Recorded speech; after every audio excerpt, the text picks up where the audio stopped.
Well, I'm super excited to have this guy on JR Off Air this morning. Thanks for tuning in. This guy is fantastic. Get to call him a friend. Didn't before that because he was just a legend in the sport of wakeboarding and barefooting. And his family has a long history of this, which is pretty remarkable. You're going to love this guy's story. His name is Parks Bonifay. He is a professional wakeboarder. He is a Red Bull athlete. He has been in Nitro Circus 3D. He has done stunts with Travis Pastrana. This guy is a stud, and I cannot wait to have him on the show. Ladies and gentlemen, JR Off Air welcomes Parks Bonifay.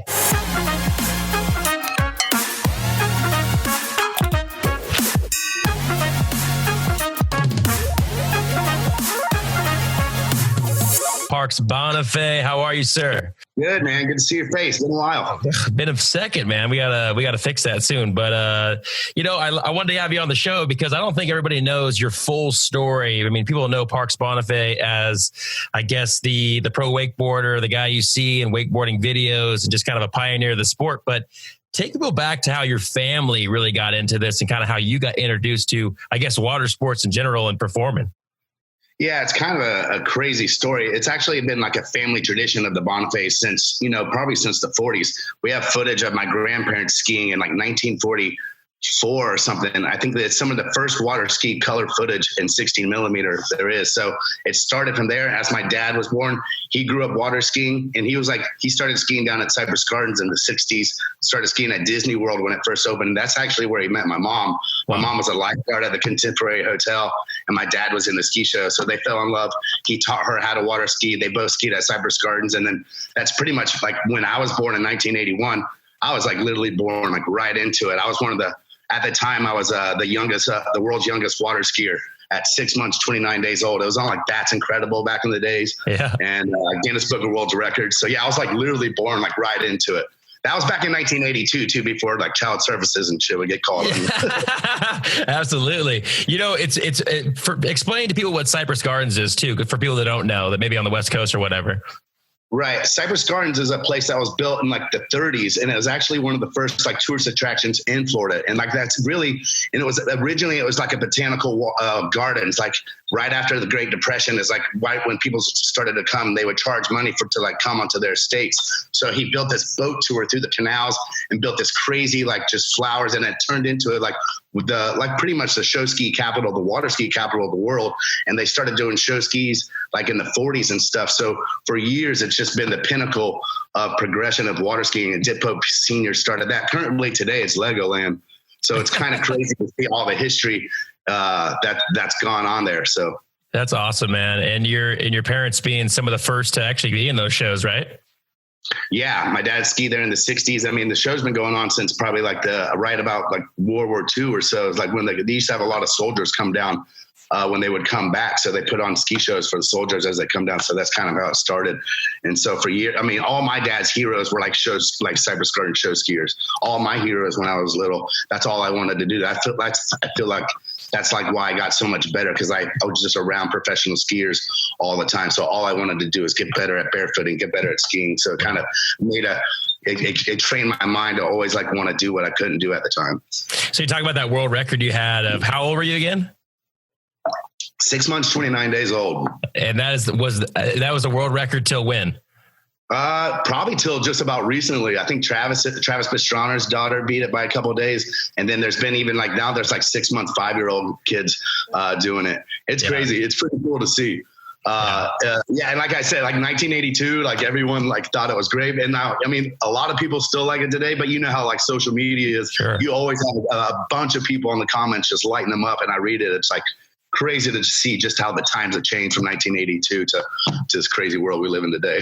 I think it worked out for you, man. Yeah. You still have to battle with Twiggy the skiing squirrel. You still go to boat shows and see like his great grandson still in the limelight. So we've been like arch nemesis since like the 82. So back when you can actually remember skiing, like that's where you started with like a slalom and doing stuff like that, and were you actually in the show? Yeah. In the beginning, I was the pre-show. So I was like ski baby. I would kind of go out and like, I would like ski around. My dad would come back. He would like, hold me in his arms and kind of like balance me on stage. And then from there, like a few years later, I would like I would ski around. And then when I learned to barefoot, I would get $2 every time I went around the show circle. I could never make it around twice, but I would give her hell trying. So I did that till I was about 5, and my mom always jokes around. She goes, then he had to retire and go to kindergarten. But, but yeah, so I skied there till I was about 5, like every day. So I kind of like grew up, at Cypress Gardens, and yeah, it's pretty fun place. That's awesome, man. Yeah, you guys got to definitely look at some of these footage of Parks doing this thing at Cypress Gardens. Now, tell me, you go to skiing, you go to barefooting, which is extreme enough, and I know you still do that. I just saw some videos of you doing it like on a helicopter or something like that. It's just pushing it. But going back, tell me about the transition to wakeboarding. Was it scurfing first too? Well, originally it was called scurfing. Yeah. And that was kind of when it was more like a surfboard. It was really thick and had straps, and it was really tough to do flips on. And that's when it was kind of called scurfing. And then Herb O'Brien actually made the first compression molded wakeboard. When I say compression molded, that means it's a lot stronger. It's a lot thinner. It's a lot lighter, and it's able to like cut through the water how a water ski would. So it's able you to kind of like do tricks. And yeah, so I went from barefooting into water skiing, and I competed probably from I was about 9 to I was about 12 in water skiing. And they call it 3 events. So you do slalom where you go around buoys, you do trick where you do tricks, and it's called like 3 event. And then I would hit the jump too. And my favorite aspects of that were hitting the jump, which is all about flying and pretty much like crashing. And then trick skiing, you're all about like just doing flips and spins and stuff. So between the two, and this is before wakeboarding was like even really invented. So as I skied and the wakeboard came about, I rode the wakeboard. I was like, man, this thing feels like it was just meant for me. It was like everything I wanted to do. You know, it was meant for getting air. It was meant for doing flips. And it was a sport to where it was so young at the time. And I was one of the first juniors to where I kind of like paralleled with it and grew up with wakeboarding. Just the timing of it and my skill set with water skiing at the time, I was able to push it from like a really young age and invent a lot of the tricks like still today in wakeboarding they're still doing and stuff. But just a combination of when I got into the sport and like what I did before, I was able to like really get into it quick. Yeah. You know, they talk about, you know, anybody who's super successful is like timing and opportunity lining up to be perfect. And it sounds like that was exactly for you. And, you know, I think about, you know, you talk about that transition from skiing, and I think it's just for you. I mean, skiing and wakeboarding, I feel like it's different, but for you, and tell me if I'm wrong, just being comfortable in the water and behind a boat, I had to be a huge advantage for you, right? I mean, absolutely. I mean, as much as water skiing and wakeboarding can look different, like a lot of the physics and a lot of the techniques are the same. Your handle position and like, you know, just your knee bend and just mainly handle position and loading the line and learning the edge and cut and pass the handle. You learn all these things in water skiing and trick skiing and stuff. So when I was able to wakeboard, I knew exactly how to like cut really hard from slalom skiing. I knew when I started to hit rails and stuff, I was used to hitting a 6-foot jump going like 35 miles an hour. Right. So it everything in wakeboarding felt like so much slower. And then, you know, it was just like, I didn't realize it at the time, but it was all kind of manifesting and kind of like prepping for a sport that I didn't know existed yet. Yeah. And when did you realize that I can make a living doing this and this is going to be something I could do for the rest of my life? Well, you know, it's always been a dream of mine to make money from water skiing. I didn't know it was going to be on the X Games and like doing Nitro Circus and like what it turned into. I had no idea. I mean, I couldn't have put a finger on that if I tried. But my goal, even from when I was 5 years old, I mean, I just wanted to ski at Cypress Gardens. I wanted to ski there every day and get paid to water ski in front of like a bunch of people.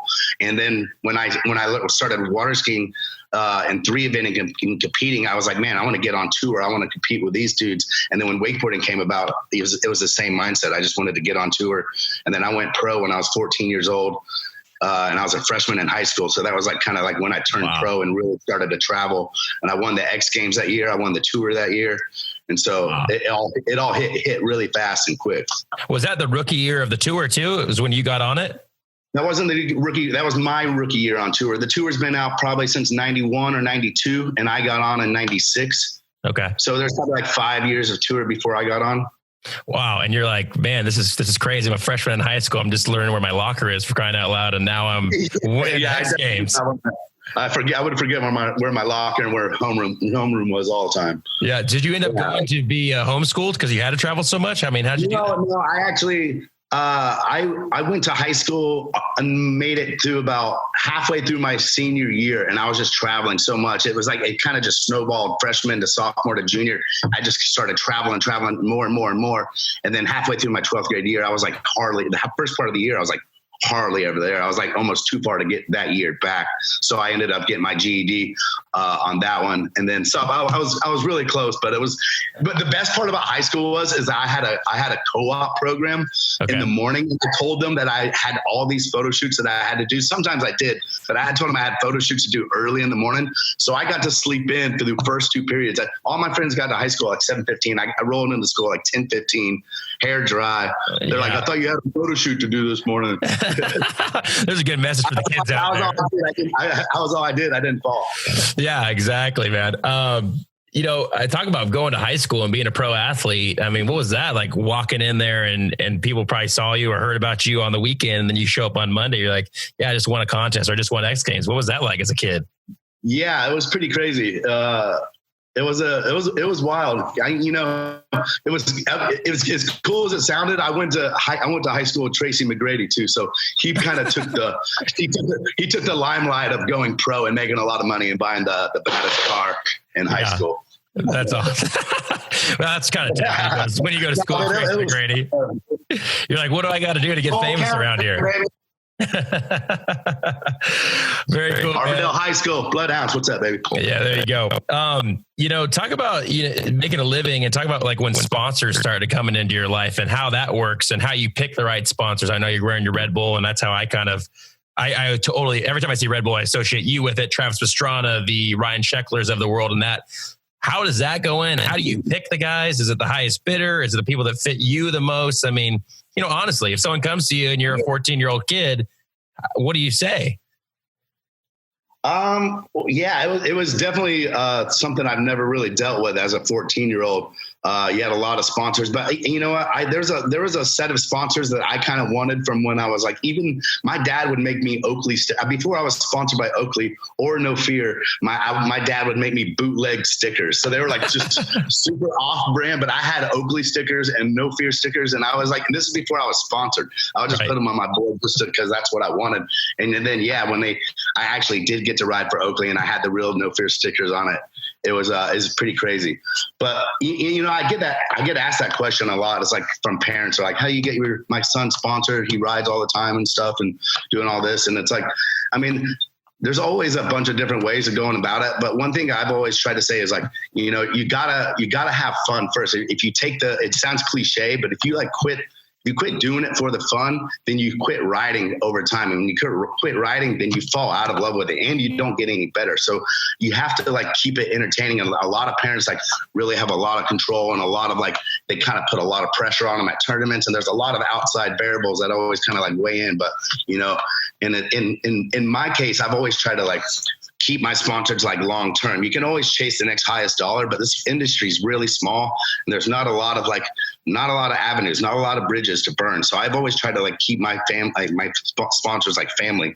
I've been with Ronix and the people who started Ronix for about 22 years now. I've been with Red Bull just this year is now 20 years. Wow. And Mastercraft, about 20 years. So I try to keep the sponsors close and try to, because it becomes more of a relationship like that. It doesn't feel like a sponsor. If you can keep them and get it like that, then you can kind of get in a different way that feels different and it makes your motives pure and more authentic. Would you say talking about not chasing the dollar and not, necessarily seeking sponsors? I know that's the goal and that helps you finance what you want to do, but I'm not a great businessman either. So let me just add that. No, but I would say this is, the guys that you see that are sponsored and with these big sponsors have their own style. Like you have a style, other guys, Danny has a style in this business.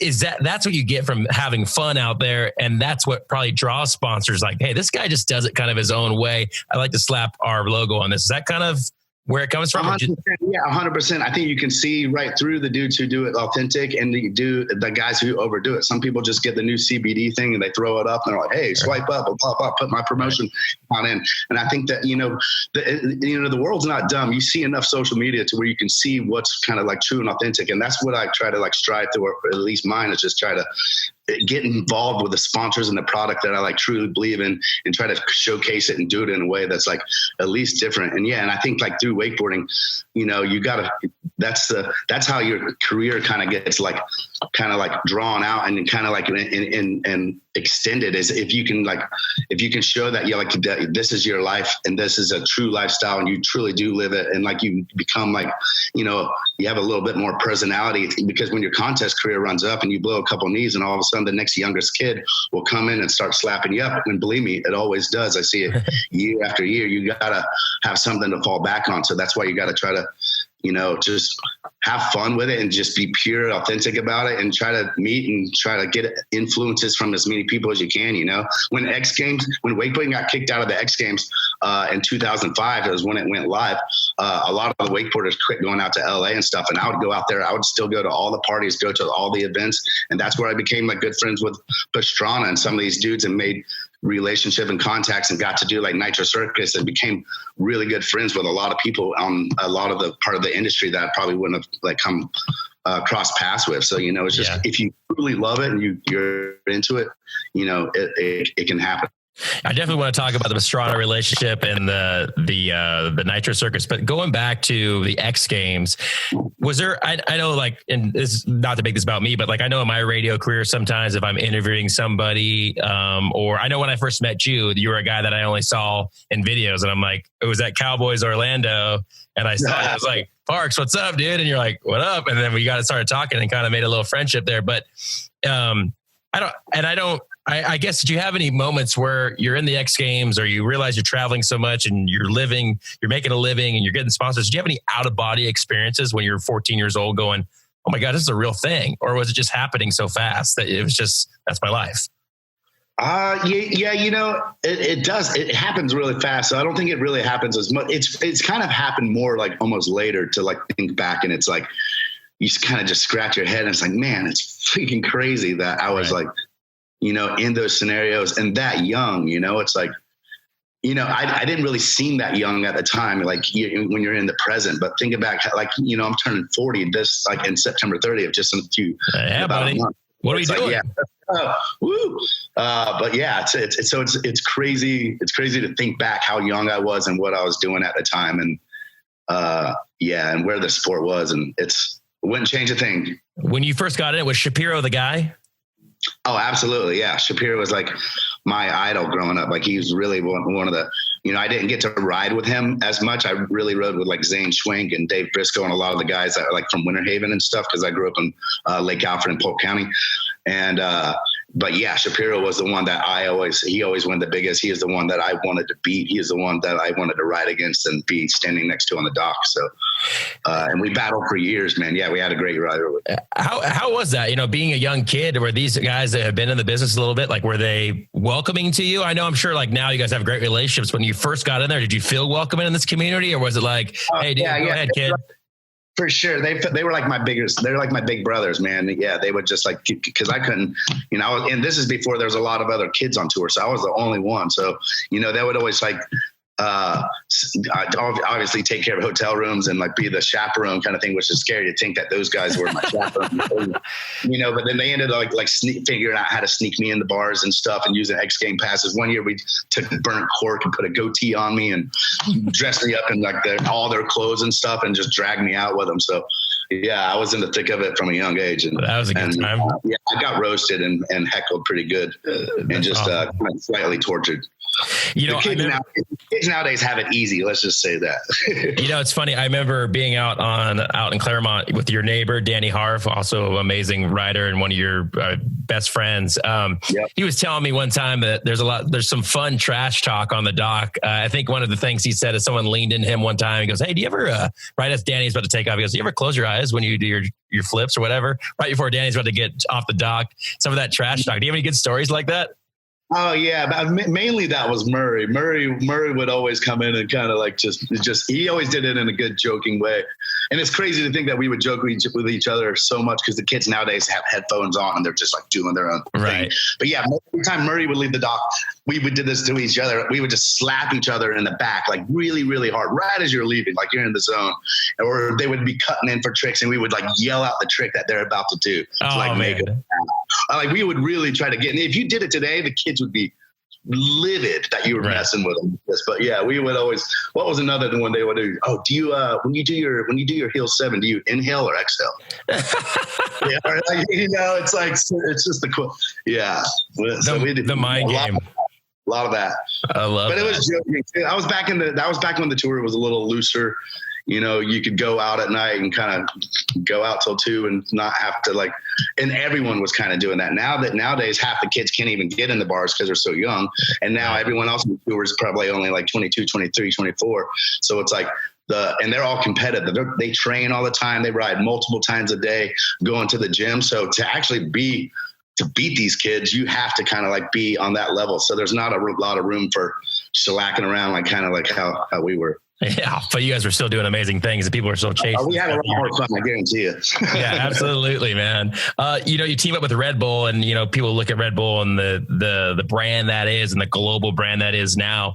What is something when you have that meeting with Red Bull, what are they saying to you? What are they expecting of you? And does that pressure on you? I mean, Red Bull's a unique one. Yeah. I mean, they don't really, I've been with Red Bull 20 years now, so I've got to really grow with the company and Red Bull does this better than anyone. As the times change and social media or whatever it is, they evolve and they kind of restructure their company. So I've had a bunch of kind of different bosses and kind of and just the way that stuff gets done there. And it's really, and it's been insane because everything that I wanted to do progression wise, they've fully backed. If anything, they really changed the way I think as not just a wakeboarder, but as a person, they've told me to or at least taught me to think of anything and we have the resources to back it up. And sometimes that would I would come up with an idea. They're like, yeah, let's make it happen. So I'm like, oh shit, now I really got to do base jump with from a helicopter with my wakeboard or something. So, and that's been the best part about it, whether it was sliding icebergs or going to Tahiti and riding waves down there, or we've done tournaments where we wakeboard in caves. We've done the weirdest stuff with Red Bull. I say, if I ever have kids, the best stories I'm going to ever tell them are the Red Bull trips and stuff that I went on. So they're an insane company to be involved with. And pretty much anything you dream up, they make happen. And that's what I tell young Red Bull riders today. Cause a lot of them, as soon as you get the Red Bull helmet, they think that they've kind of made it. And that is a big milestone. Getting the Red Bull helmet is a big one, but it just started from there because now, I mean, the world's your oyster. They literally have assets and kind of anything, resources of anywhere across the globe that you can do anything that you want to, that you can think of. I think a good example of that is when Shaun White wanted his, private half pipe or whatever, that was hidden up there when he's training, right? Exactly. Yeah, exactly. Awesome. That's cool. For the last part of my documentary, I wanted to wakeboard behind a helicopter and then get towed up to 1,000 feet and then base jump down. And so they kind of put that together and kind of helped me get certified in skydiving. I had to learn how to skydive and kind of practice for this stuff. And got to ride a Blue Angels jets, drive F1 cars. I'm going to barefoot behind an F1 car for a commercial for the Miami F1 coming down there this year. That's sweet, man. Let's go. Cool. I love that. Yeah, I just saw the helicopter one that you did. How long ago was that? That was just a few weeks ago. Okay. And what's the challenge? Probably 3 weeks ago. Okay. 3 or 4 weeks ago. And you dreamt that one up. You're like, let's just see if I can barefoot behind a helicopter. How did that come about? We always film up there, and that's our.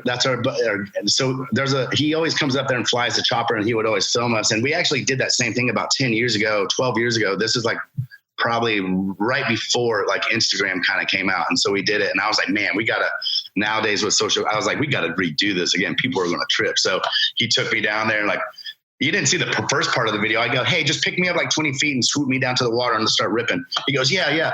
Picks me up. I'm 45 feet over ground. And then he's just slowly going over. Now I'm over these shallow rocks and my hands are getting starting to get tired. So I throw my leg up and then he just swoops down with all the speed. And we were going way faster. I was probably going 65, probably when I first put my feet down. Right. Oh, and my hands got to the end. We were supposed to go around the island and I was going to try to hang on, but I was like, man, if I hang on right now, I'm going to pop it and just like sling onto the grass. So I flipped up the red button and hit the abort switch real quick. Yeah. Awesome, man. I think you talked about earlier about, your knees get older and you got to kind of have to change your goals as a rider, right? I mean, when you stop competing and, you've done a lot of Red Bull announcing and commentary for tournaments and stuff like that. Like how do you realign your career, your goals now for what you want to do and still be impactful in the sport of wakeboarding?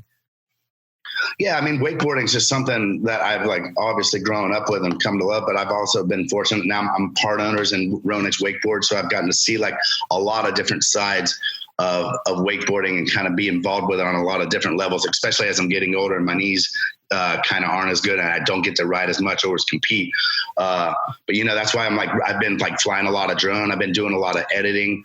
I do a lot of like concept stuff for like Red Bull and stuff and coming up with ideas, and just not for myself, but for other riders and kind of helping these go along. And so I've been trying to just like get involved and get on the other side of the camera and kind of just try to be creative and kind of just keep on evolving and mainly just having fun with it. And you can't I can't hit double ups all the time. I can't do double flips as much anymore. Although I did make one first try a few weeks ago. So you posted it, didn't you? Old dog still got it every now and then. I can't say I do it again, but you just got to try to stay moving. Actually, I'm doing a double or nothing. A Red Bull would help me put on this contest. Like, I think we've done it 7 times before. We did it last year, and we're doing it again this year live downtown Orlando, September 12th on Lake Ivanhoe. So we're going to have like 16 riders out there, and this is a contest that I put on with Red Bull. So we're going to do live webcasts, and then we're going to have people down there checking out live. So you got to get down there. Come on. I'll come up. I'll come up for sure. Absolutely. I was thinking about going out on the boat with you guys, you and Danny, and being like, I didn't think I was going to be good, but I was like, I could wakeboard. And I think Danny did like his warm up run. I go, I'm just going to stay in the boat. Like, it's just, you're not by yourself on that one. No one wants to wakeboard after Danny Harf does. You're better off wake surfing after Danny goes to wakeboard. I think that's what we did. I think that's what we did. Yeah. I was right there with you. Hey, so let's go into this Nitro circus. You talk about becoming friends with Pastrana, who, like you, all of a sudden he's just kind of this kid out of nowhere.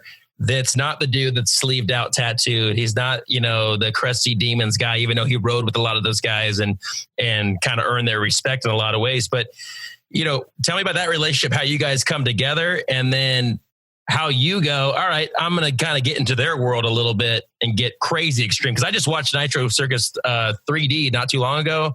And I saw you in there, you were in there a ton and doing stuff. And I was like, dude, this is a different level. Yeah.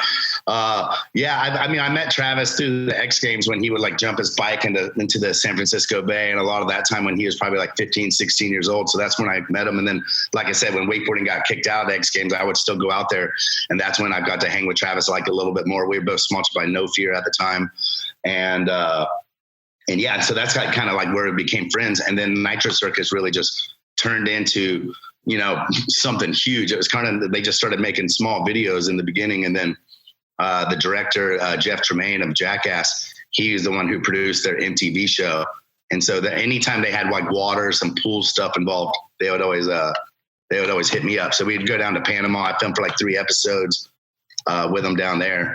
And then that's where we filmed like a lot of the 3D stuff and a lot of the Angry Birds. And that's kind of like how I met Jeff Tremaine. And that's how I got to like film with Jackass too. Right. Because that kind of spiraled into that. They're all the Jackass crews, like not just the crew, like not just the not just all just not the actors, but the sound crew, like everyone about it is like a really small knit family. So I became really good friends with all of them there, and been fortunate enough to get to not only shoot with Nitro and for 3D, but I get to do some Jackass stuff too. And I actually just filmed with them in December for Jackass 4. So I think my shot made the credits. Oh, very cool. I think it comes out February 4th. Nice. Very nice. And I feel like that would be, and I've never been on a set with those guys, but I feel like if you show up, you're an athlete, you can't say no to some trick they're going to do, right? Like you're in.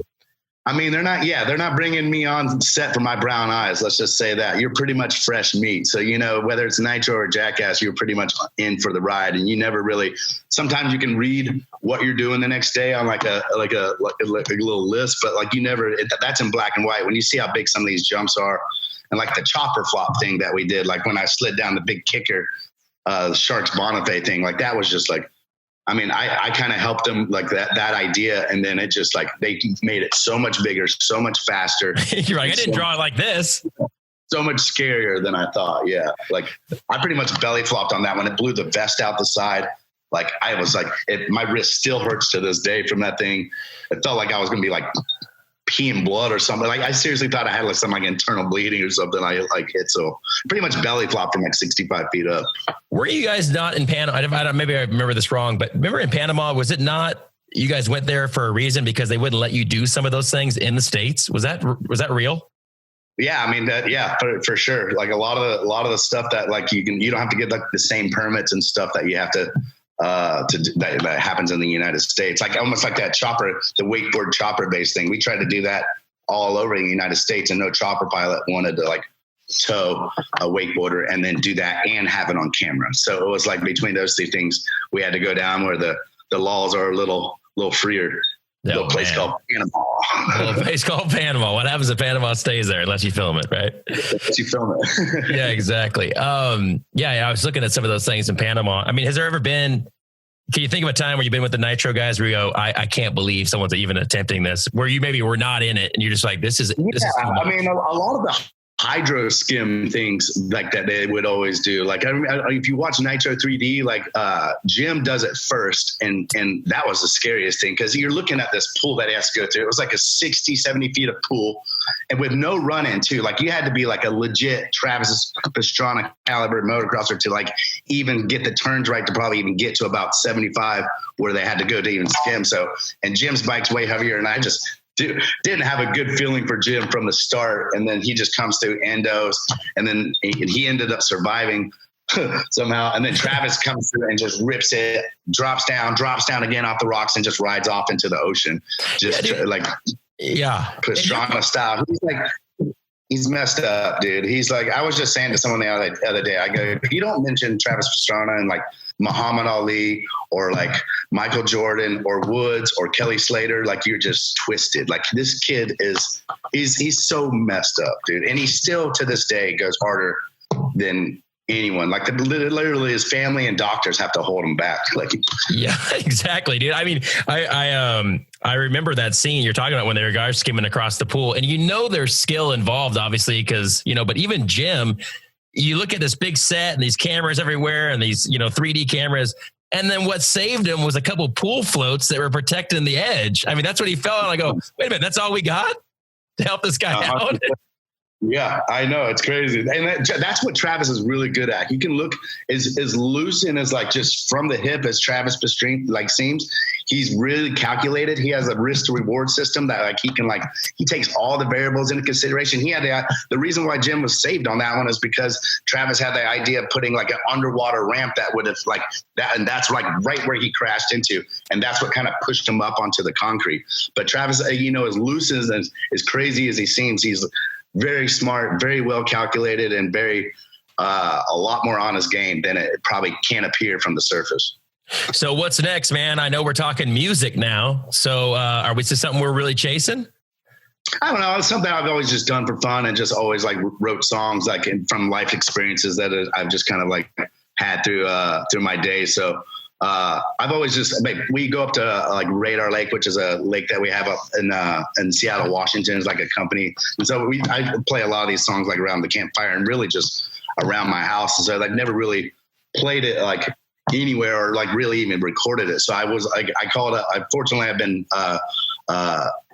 had the pleasure to become friends with Jake Owen because he's in the wakeboarding. So I went up there and stayed on the houseboat. We've got to ride, wake surf, and play guitars and stuff with him. So I hit him up. I was like, man, I'm going to record some of these songs. What do you think I should do? And he was like, dude, come up to Nashville and record. I'll get a studio and record for a couple of days with like my band. I was like, really? So yeah, right before COVID in January, I went up there and we cut like 6 songs. So I'm trying to figure out how to get them on Spotify. So I think I've been dragging my feet trying to do, trying to figure out doing a music video. I just want to put it on Spotify and just get it out there. It's nothing I've really taken too serious when I write it. So I'm not really expecting, or I just want it to be out there and just have for fun. People can jam it if they want to. Absolutely. You talk about, where wakeboarding is going. I mean, I'd love to hear what you think about the boats these days versus what you were behind back in the day. I mean, when you were behind, I feel like the boom was in the middle. Like that was like the first boom before the tower and all that. Like, talk about the technology that goes into boats now versus what you had. I mean, just not the boats, but the wakeboards. Like everything was like the bindings were a lot sketchier. You could like mess your ankles up a lot. The boards were smaller; they were a lot heavier. And then, like you said, the boats were even is the biggest thing that changed, because when I started, it was pretty much they didn't make wakeboarded boats. They only had ski boats, so we would have to put like coolers full of weight and stuff, and like try to weight them down as much as we could. And these wakes were only the size of a laptop at the time, so it's like. And the rope was a lot smaller. So as wakeboarding became more of a thing, and it just wasn't kind of just like a novelty, and it became a real sport, and these boat companies saw that, they could make money. They changed the way they started to make boats, tip to tail, top to bottom. They were for wakeboarding. So they got bigger, they got wider, the holes got deeper. You could add more compartments to put weight and stuff. And so the boats just changed. And when the boats get bigger, the wakes get bigger.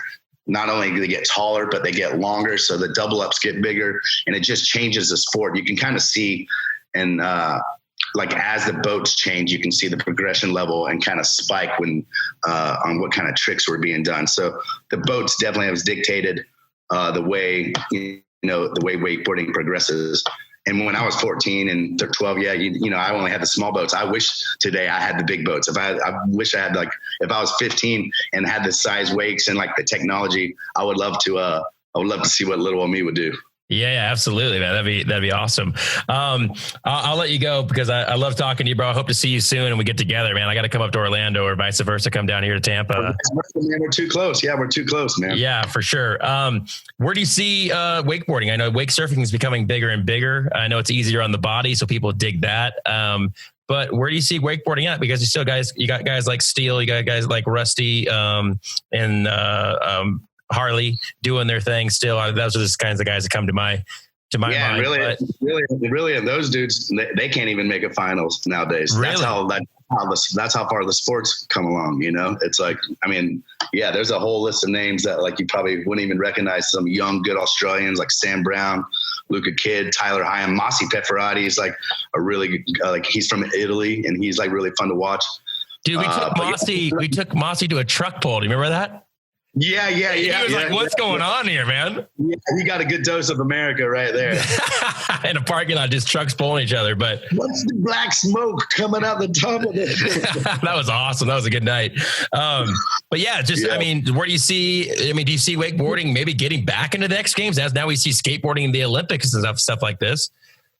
Yeah, you never know. Wakeboarding, it's over time, wakeboarding's grown in a bunch of different directions. There's the boat side of it, which is like it's more of the traditional is the way it started. But then over time, like they've created cables, so where you can go and like you've probably seen them, but they're like do laps around, or even cables that go system 2.0, so where they go straight down and back.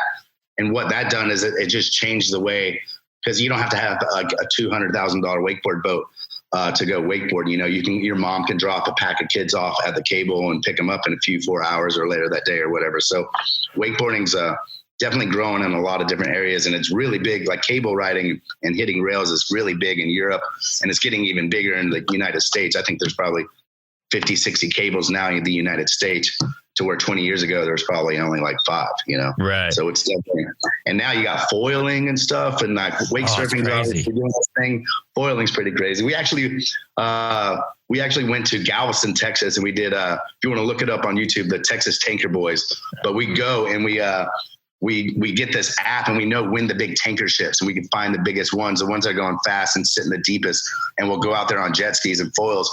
And these things come in and out of port, probably 10, 12 a day. Every day, the surf is always up in Galveston. And this thing's and they're like 5-6 foot waves that you can ride for like 20 minutes at a time. Brian Grubb rode a wave for like 8 miles and took him like 20 minutes with a foil. And he's just cruising, not even pumping or anything. Wow. It is fascinating. It's pretty cool to watch. So it's pretty crazy. I think I saw Jamie O'Brien do it. Were you with him down there doing that? No, he did it. Yeah, he did it at a couple spots before us, and he did it on a surfboard. That wave is really, I mean, as fun as it is to surf it, it's really a foil. It's a foil wave because it doesn't have a lot of power, but you don't need a lot of power for a foil because there's no drag. So it kind of just like cuts through the water with ease. Love it, dude. Well, listen, man, I appreciate you coming on. It's so good to see your face. Thanks for thinking of me, man. Good talking to you, man. Absolutely, bro. I will see you soon in person. I promise you that. And maybe I'll come up for the event. Let's go. September 12th. I got you, brother. Appreciate you, man. Later, Derek. Later. See you, bud.